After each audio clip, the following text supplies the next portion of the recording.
And now, it's time for another Dice Tower review with Tom Vasel.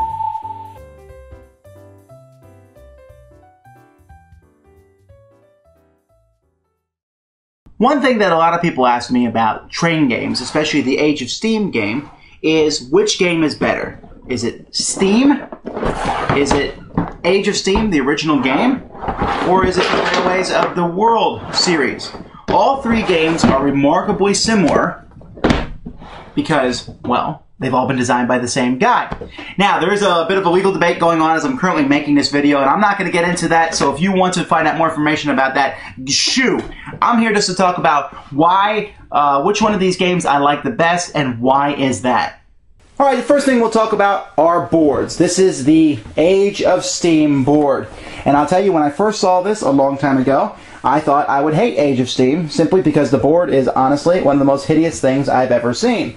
Compare that to the Steam board, which has a whole lot more information on it, and frankly, looks really beautiful. I really like how Steam looks. But then, of course, we have the giant Railways of the Eastern US board, which even looks nicer than the Steam board. But again, this one, as you can see, isn't fitting very well on this table.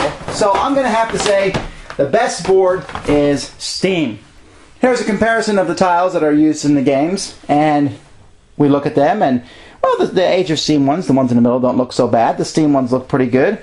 The Railways of the World ones are nice, although they're obviously smaller with the giant board. That's probably necessary. However, look, if I turn them over, oh no, the Steam ones are only one-sided. Shame, shame, shame. The Age of Steam ones. But the Steam ones and the Railway of the World, those are both double-sided, which is a good idea. However, the Railways of the World only let you do a few things. You can only make one kind of curve here, while there's several kinds of curve in Steam. So the winner of this one is, oh, it's Steam. Here the story is a little different. If you notice, these are from Railways of the World, and these are from Age of Steam. Can you tell any difference? Well, not really, and here's why. Because the same company, Fred Distribution, makes both. They both use plastic trains. Yay for plastic trains! Boo for stupid little wooden tokens, and that's what Steam has. I mean, I can survive with them, but really. However, we have to give Steam some props here. This was a lot closer than you might think.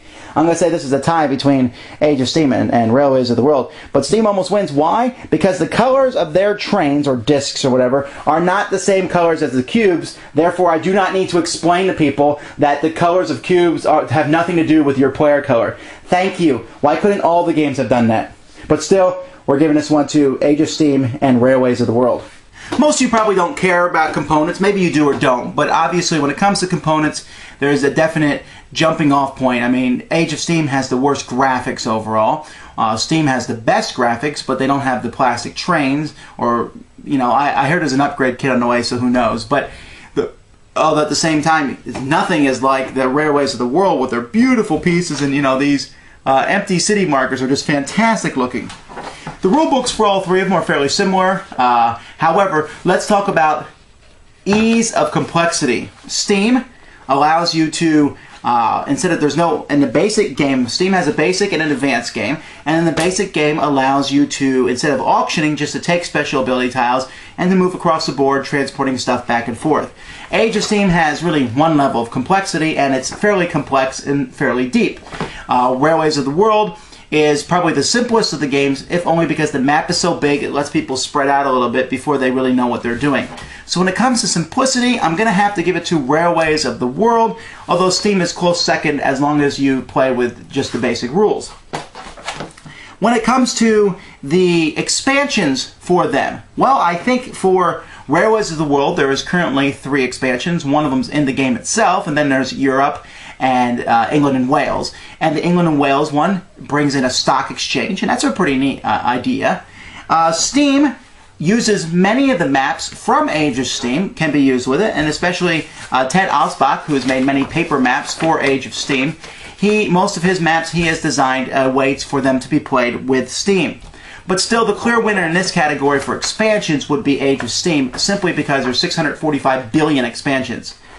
Okay, that's actually not true, but there's so many expansions of Age of Steam out there now, I have no idea how anyone who likes the game can even fathom another one coming out, simply because I can't see how they're playing the ones that are out there now. But there are a lot of them.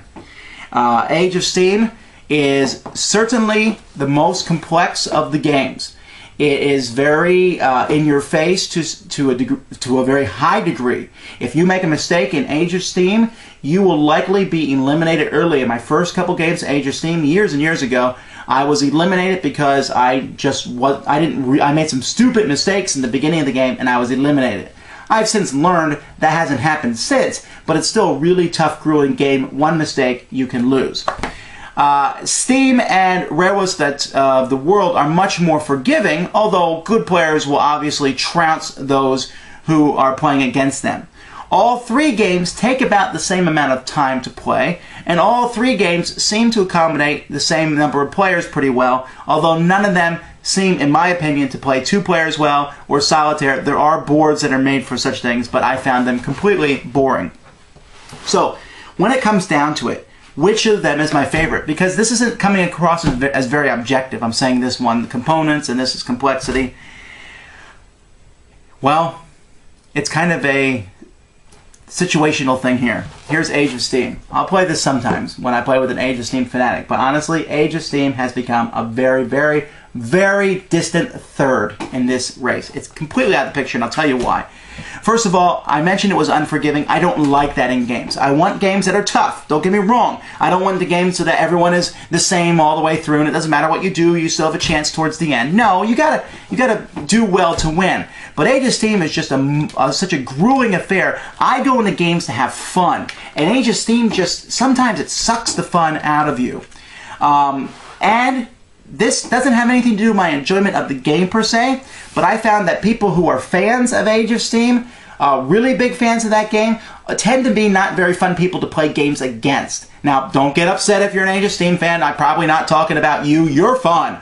But all the other guys, because they're so analytical and they're so joyless in a sense that it's all about the game and not about between the players. I find that this Age of Steam tends to attract a group of people that I don't want to game with. Steam and the Railways of the World are much more accessible, and that's why I like them better. Now, as according to my top 100 list of 2009, I like Steam better. It was like 30 positions higher in my top 100, although both games were my top 100. Now that I played Railways of the World several times in the past couple weeks, I say it's much closer than that. I think I'm going to give the advantage to Steam, if only because Steam doesn't take up as much room on the table, and it doesn't have auctions in the basic game. And I love the lack of auctions. If there was a lack of auction variant for Railways of the World, I think I would give that one the edge. As it is, I think I'm going to give Steam the edge. But I think if you're a casual game player or someone looking for a lot of fun and not analytics, then either one of those two games is better. Better yet, read the comments to the thread of my response to this, and the people who love Age of Steam, read what they say, and then decide for yourself which one's the best. I know, but you'll have to find out for yourself. Thanks for joining us today. For more written, audio, and video reviews, as well as the #1 board game podcast, check out the website at www.thedicetower.com. Until then, this is Eric Summerer, and you've been watching The Dice Tower.